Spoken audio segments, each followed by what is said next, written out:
Hey, Jesse, it's your friend Jay Armstrong from Philadelphia, Pennsylvania. I'm just calling to wish you and Settles and Bruce a happy birthday. I am so humbled to have been a part of the podcast for so many years. And I guess the one question I have to ask for you is, does Mary still get in the car? Happy birthday, buddy, and congratulations. Keep up the good work.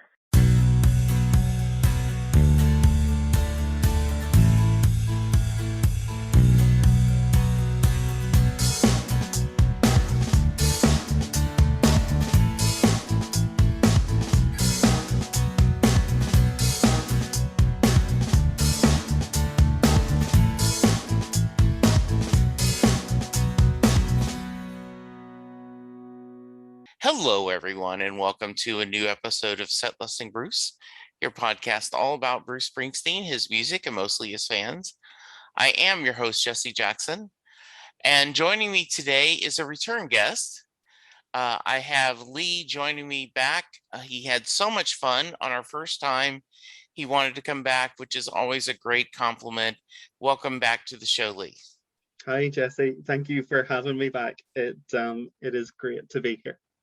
Yeah, so I heard that a couple of people from your past reached out to you after they kind of checked out the first episode and reached out to you, right? Yeah, it was a great experience. It was the podcast went up on all of the major platforms and so on, and I also then sort of promoted it through a few of my social media forums, and some friends and colleagues and that were commenting and were saying that they would give it a listen, and then a few like university friends and stuff who I hadn't been speaking with for quite some time also decided to check it out. So it was really wonderful to reconnect with them and for them to sort of hear how passionate we are about the boss, about Bruce.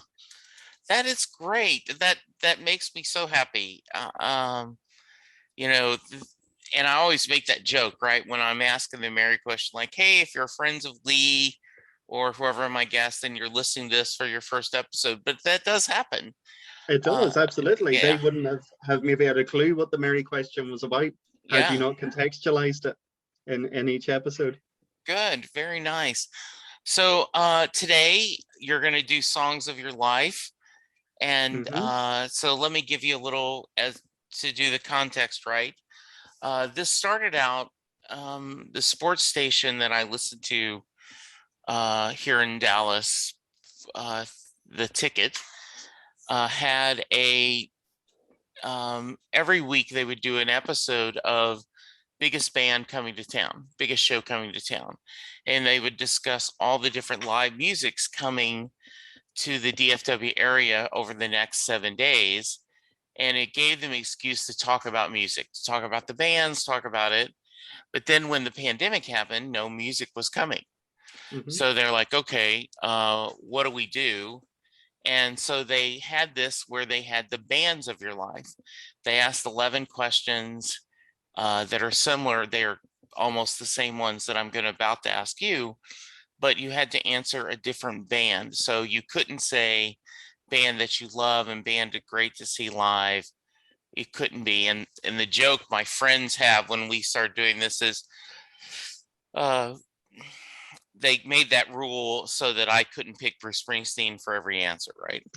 And so my son Chris said, you should change that and make it unique for your show. So I did, and I made it so there's 11 questions and the answer is songs. And but the kicker is you can't pick one song more than once, which means let's say you love Thunder Road, you've got to pick which category you want to use Thunder Road at, because you can't use it more than once. So how much was this almost immediately you knew your answers, or did it take you some thinking? Oh, Jesse, I have been through the mill trying to get this list. So my kind of process for this was to look back over the albums, and I made a list of basically all of the songs that I really, really like.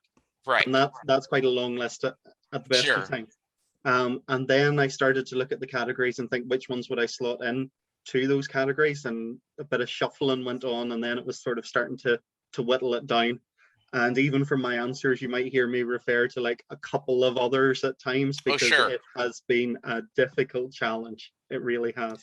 Yeah, when we did this for we did the bands of our lives for my other podcast, How Many, you know, we had, you know, honorable mentions, and we talked about that. So absolutely.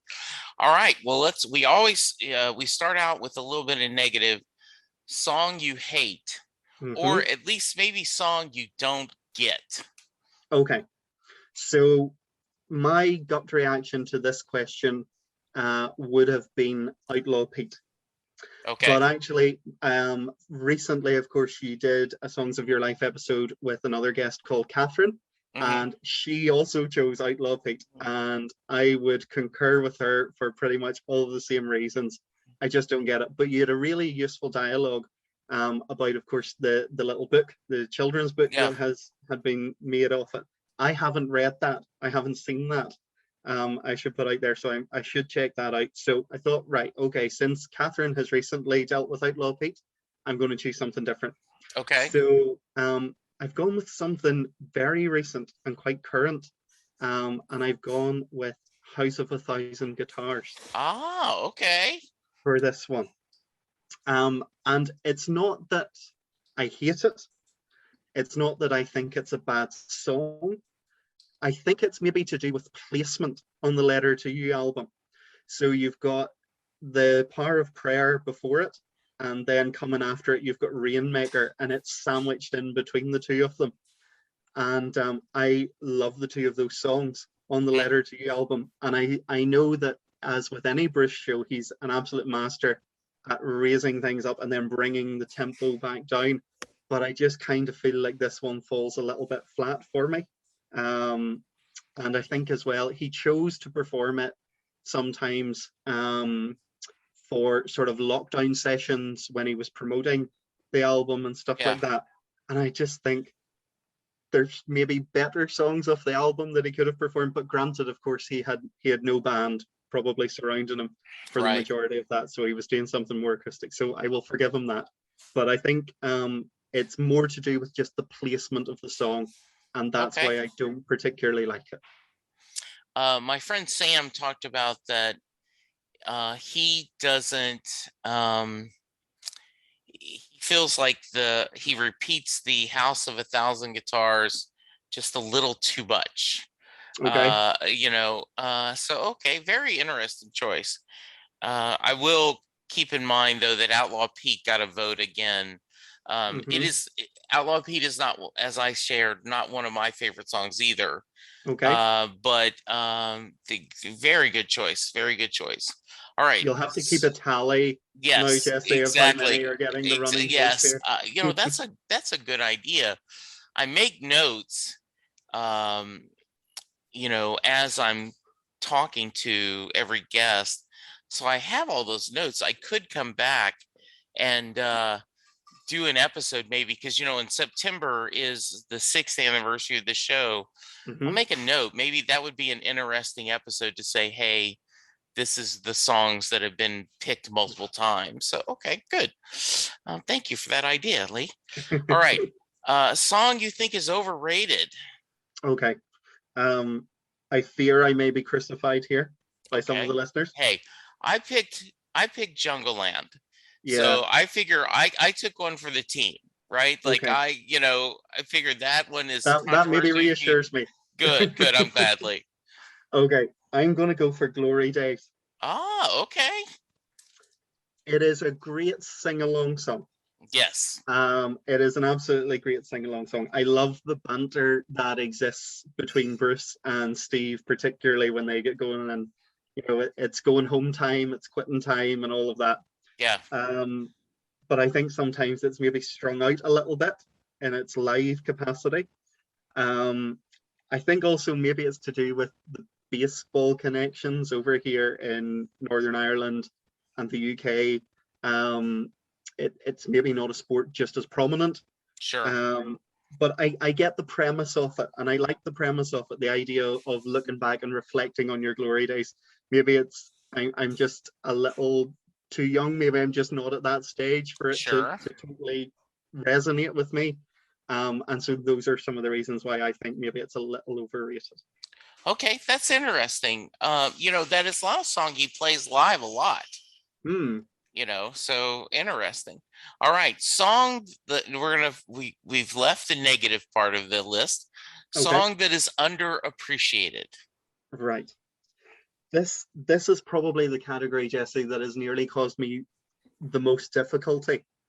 So the one that I'm going to go with, and in fact, both of the songs here that I'm sort of torn between, I think are underappreciated in the sense of because they're quite simple. It's the simplicity of them. So the one that I'm going to go with is Shut Out the Light. Oh, okay. Just as I've said, the simplicity of the music and the lyrics. I think it's a song that is quite appreciated by some of the fan base, but I may be going from the perspective that Bruce, maybe obviously in crafting the Born in the USA album, he felt that it didn't fit for whatever reason. And he has a number of songs, of course, that tell the narrative of war or veterans and so on. But he put it on tracks and he didn't put it on a main album, so I'm going to go that maybe he underappreciated it a little bit. So Shut Out the Light, I just think the story of the man returning home from war, the sense that he's not quite ready to face the homecoming that is being prepared for him, the pretense that everything's okay, then we're taken to his wife, his partner, getting ready for his return, having ensured that the children are being looked after. But it's the chorus, it's the mama, mama, mama, come quick, I've got the shakes and I'm going to be sick, put your arms around me in the cold dark night, hey now mama, don't shut out the light. Yeah. It takes me back to my childhood. There's a childhood like innocence of it, of just being a self-confessed mama's boy, where when you were sick and you were ill, and even now when you're grown up and you're left home, when you're having a down day or when you're ill and you're sick or bedridden or whatever or something, just that loveliness of wanting to call the one person who was always able to comfort you and always able to be there, your mother. I think it's just such an amazing song. Yeah, the great choice. Great choice. I want to go listen to it after hearing you talk about it, right? Yeah, so that's great.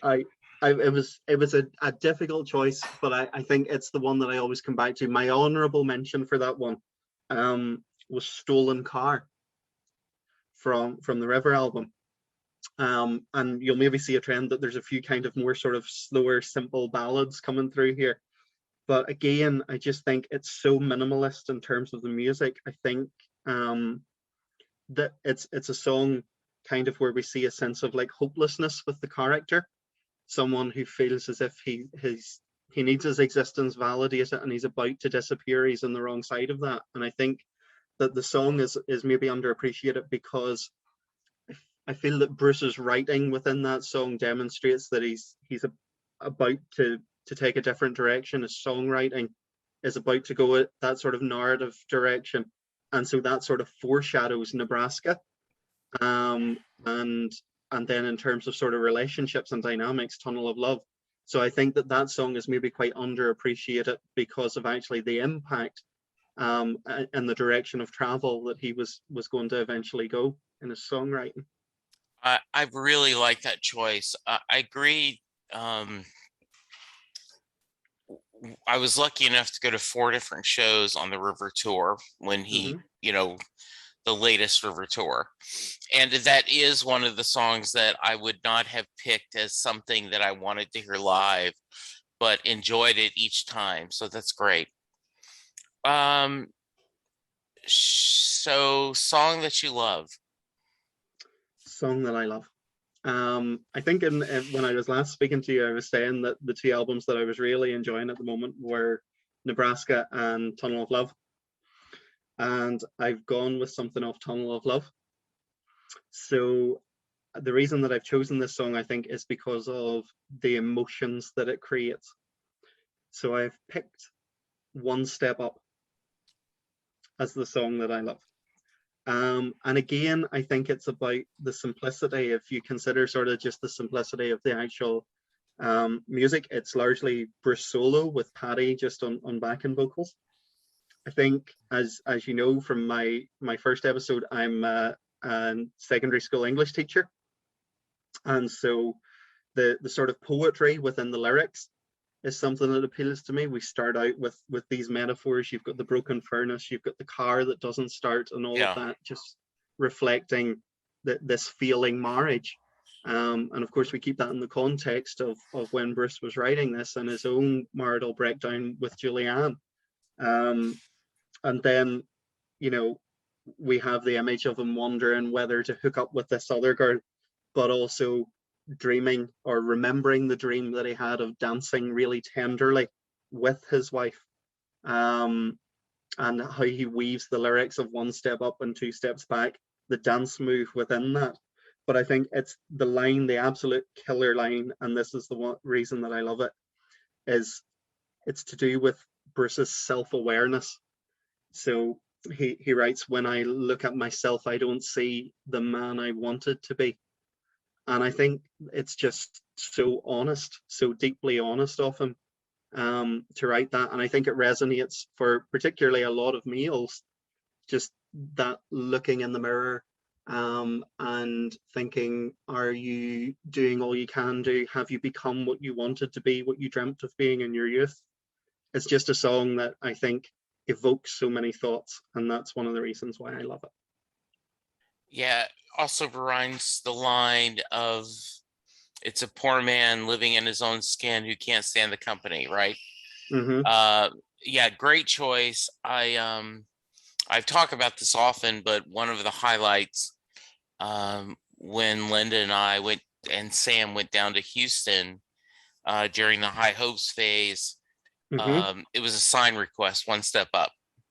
Okay. And you know, and you can Google that, and someone, you know, a fan taped it, and you know, it was a sign request, and Bruce, you know, candidly says, "You have made your bed, sir. We do not know this song."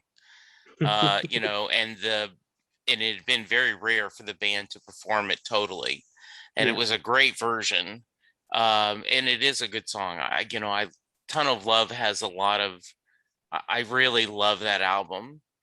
And so great choice. Great choice. Good. All right. Song that you can listen to over and over again. Okay. So I maybe kind of talked there in the positive categories about songs that are really simple and they're quite slow songs, all of those ones that I've chosen. So I think for this one, I needed something more upbeat, something that I would want to listen to over and over again and would make me happy and joyful. So I've chosen She's the One. I think I kind of approached this, Jesse, of if I was on a deserted island and the only song that I could hear again, if I was to listen to some of those other ones, it might make me feel very lonely, very isolated and quite down. Whereas this is something that I am going to, you know, clap my hands with, I'm going to tap on my legs with. It's the Bo Diddley beat. It's the homage to even earlier rock and roll. It's the sax solo. Yeah. It's just a fun song. I just love it. No, that's a great choice. That's really great. Song that changed your life. Oh, the song that changed my life. Okay, so this is where we're going to disagree because I'm choosing Jungle Land. So for the song that changed my life. I think there's a few reasons again for this. Maybe in some way there's the challenge of the lyrics where he kind of talks about, now the poets down here don't write nothing at all, they just stand back and let it all be.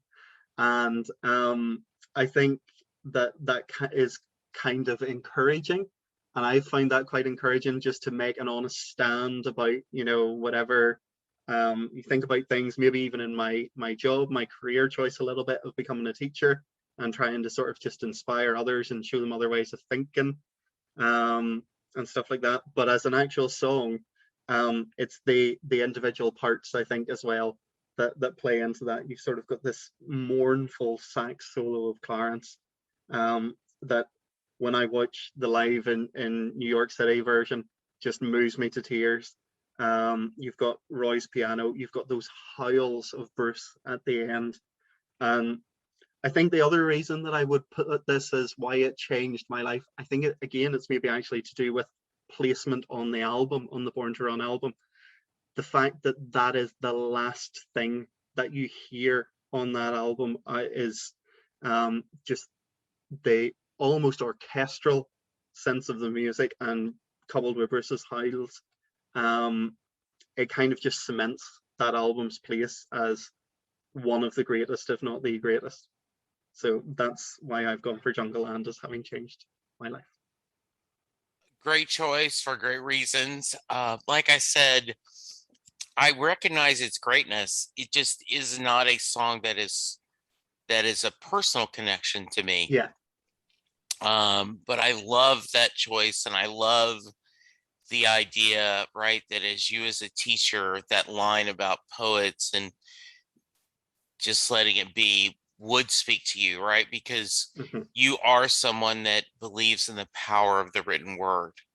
And Absolutely. you know, Yeah. you try to, in your class with your students, try to pass that, the passion, the love of that written word to them, so that they can take that on. You know, there is so much about teaching that is preparing the young students to cope with life, right? But there is something beautiful about teaching them to something that can bring them joy the rest of their life. Like that's why I believe in arts, you know, in school. I believe that you should have art, you should have music, you should have this. So yeah, I think that's a very, very touching thought, and I really appreciate that. That's nicely done. Thank you. Okay. Song that surprised you. Okay. Song that surprised me. Again, I think I remember saying on the last appearance that I had here with you, Jesse, how at my second concert with my dad, when Bruce came out at the King's Hall and did this little mini acoustic set, that Maria's Bed really surprised me. It was a song that I kind of liked but hadn't paid much attention to. So I was almost going to choose that, but I haven't. I have gone with Harry's Place from High Hopes. Ooh, I love that. So why did it surprise me? Why did I choose it? I think Bruce, he's written about sort of the underbelly of society. He's written about shady dealings going on, and things happening. But I don't think he's done it just quite so overtly, and really focusing in sort of on kind of like the gangster side of it. I actually really enjoy this song. I know it's a song that maybe not a lot of people like, but I do quite enjoy it. I think there's this kind of, I've heard it described as sort of funk noir, and I thought that captured it actually really well. It's dark. There's quite a bit of swearing in it, but he makes it sound quite cool, if I can say that. He makes it sound quite cool. Just the idea of all these characters, Father McGowan and Officer and so on, checking at the door who you are. It is a song that was made for The Sopranos, had they been on the same timeline. I really like it. It surprised me, and I really like it. Oh, it's a great song. I love that. Absolutely. And I like the idea. Linda and I are in the middle of a Sopranos rewatch, to get ready for the film. And so you're right. That does fit. It fits in perfectly. All right, song that is a guilty pleasure. Guilty pleasure. For this one, I turn to the River album again, and there's a lot of guilty pleasures on the River album. This one actually might not be the most guilty that I could have chosen, but I'm going with it. So I'm choosing Cadillac Ranch. Cadillac Ranch to me Nice. is just rowdy fun. It's I think Rivers kind of creates this full-on rocker persona, Elvis-ish stylings going on with his vocals. It's full of innuendo and sort of double entendre. Again, just thinking back to sort of a concert memory, I was down in Dublin. This was the third concert that I had been at out of the three that I've seen, Bruce, with my wife. And I remember recalling to you that there was this young couple that as soon as the opening notes of Cadillac Ranch started, she hopped on top of him, on top of his back, and they were just in bliss. And that I think has just cemented it as my guilty pleasure. I love it. I think that is a great choice. And, you know, there's a lot of difficulty questions in all of them.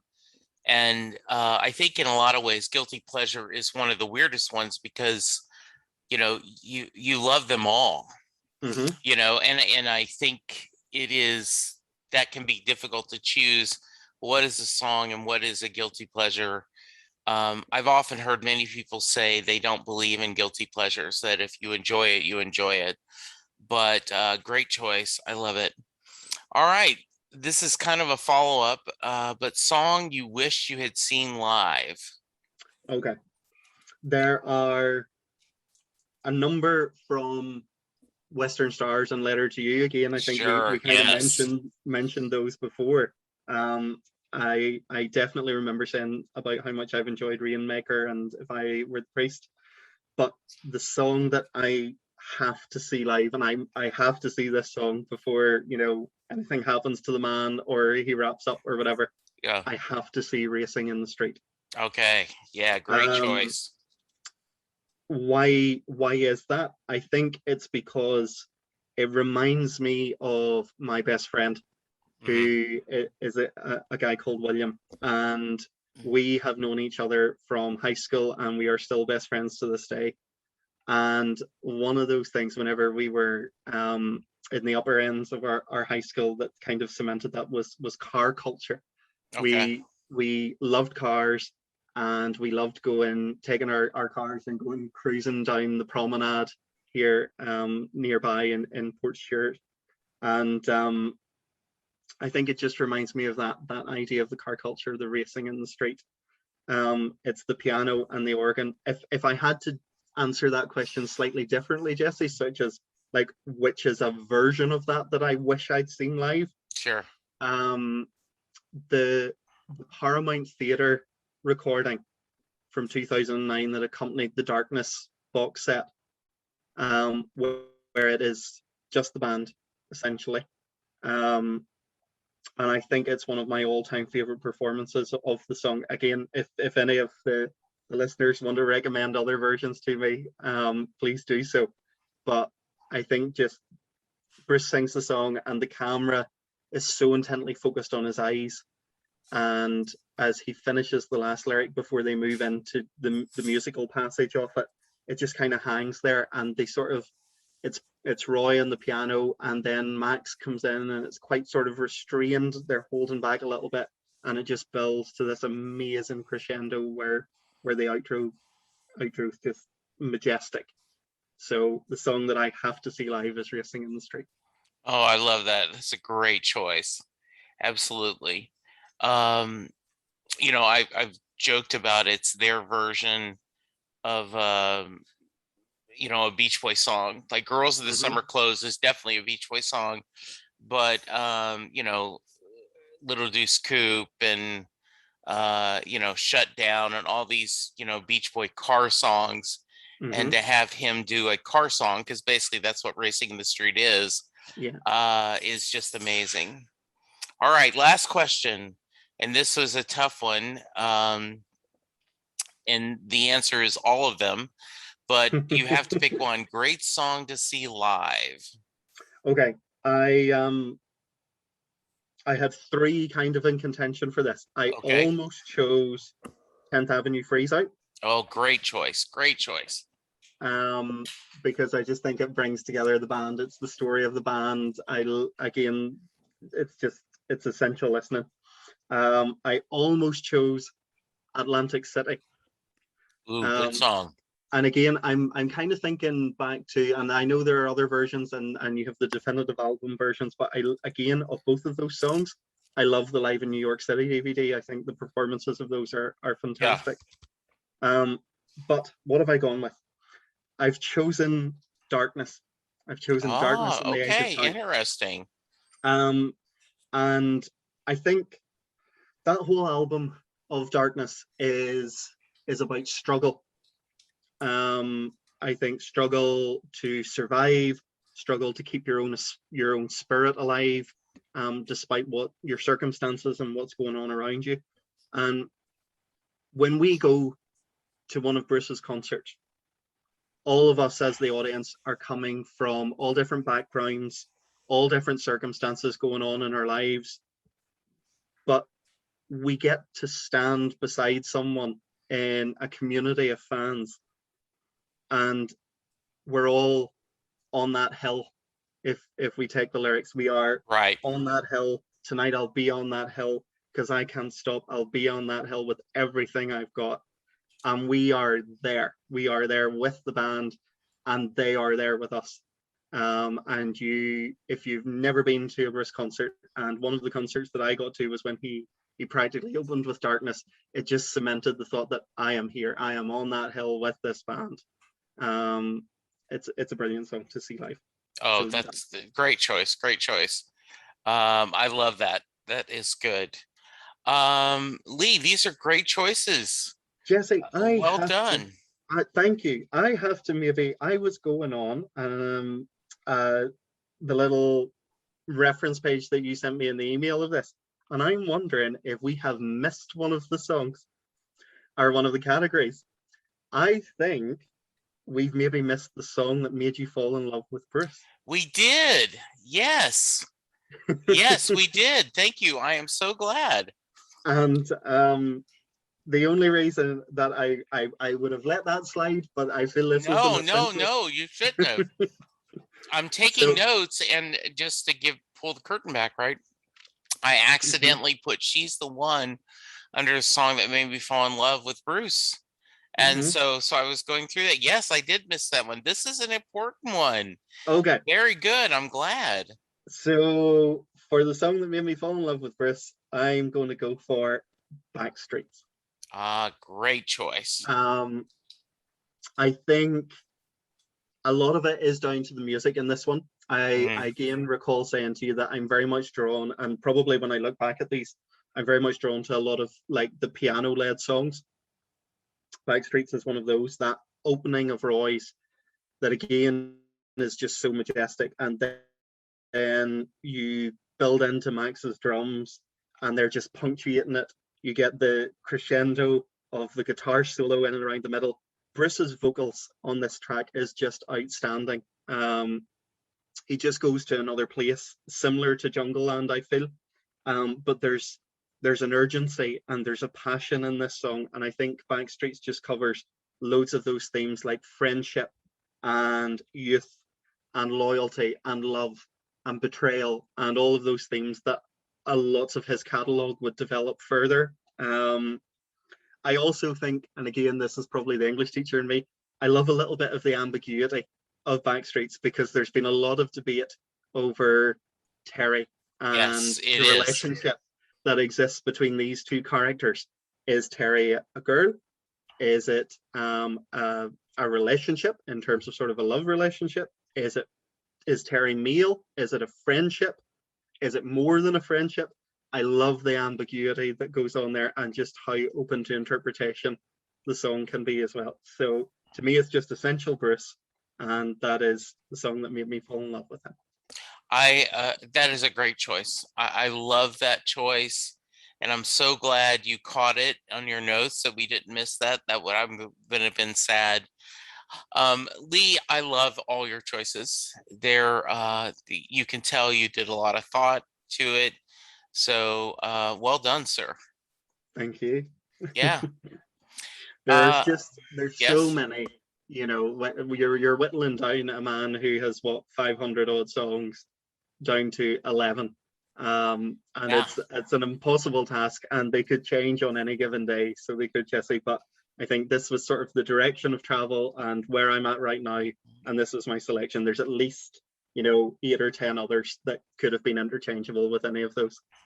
Absolutely. I always think it's interesting, right? You did not pick Born to Run or Thunder Road, Mm-hmm. but in either of the categories, which many people argue his top 2 songs.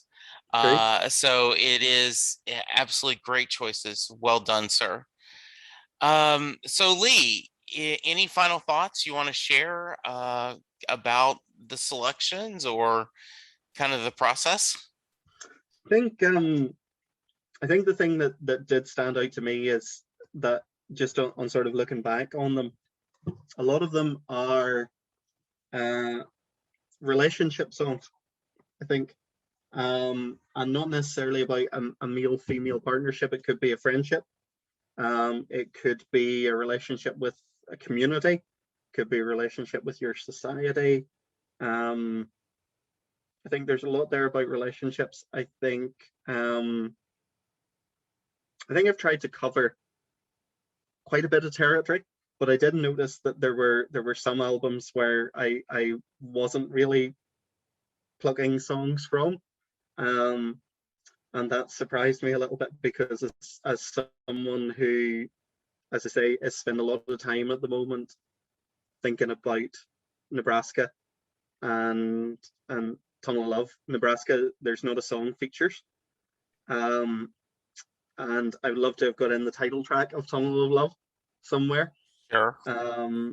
Promised Land isn't there. 10th Avenue Freeze Out isn't there, even though it got an honorable mention. The Rising isn't there. So the man just has so many songs. It's just impossible. Absolutely. So it is. But no, I'm happy with my choice. And you know what? I think if we were to put these songs onto CD or MP3, and that was all that someone handed me, and I had to just listen to these for the rest of my life, I think I would be okay with that. That is a very good thought. Well, very cool. All right. Lee, if someone wants to reach you, how can they?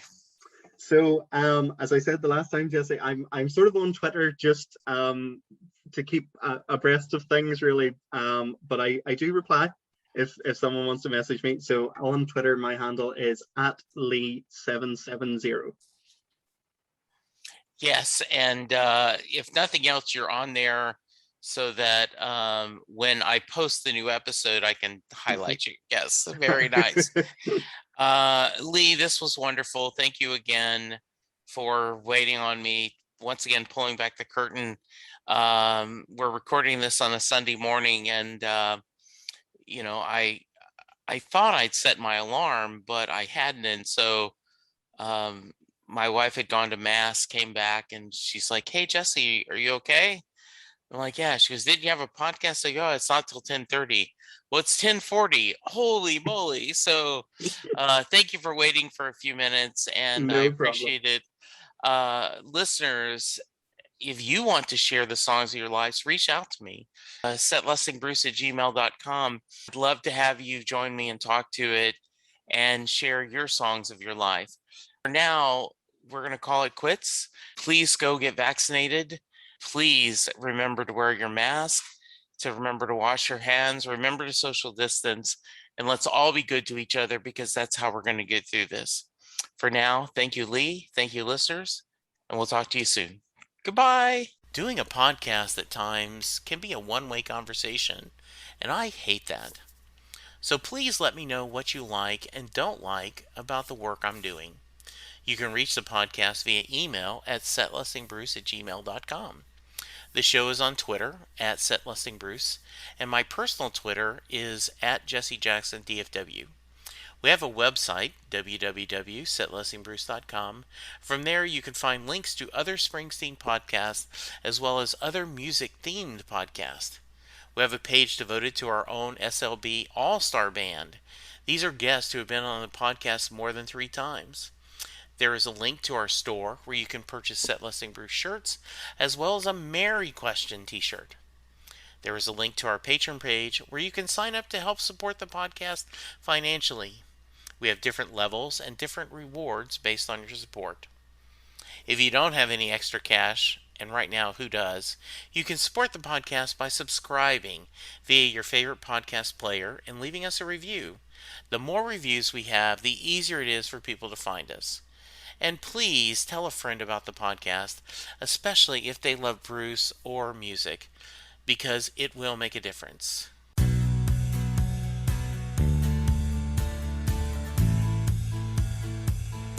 You just heard the fun talking, hard rocking, music loving, album ranking, fan thinking, joy spreading, lyric reading, story sharing podcast that is the one, the only Set Listing Bruce. Set Listing Bruce is part of the Southgate Media podcast group. The theme for Set Listing Bruce was written by David Rosen, used by permission.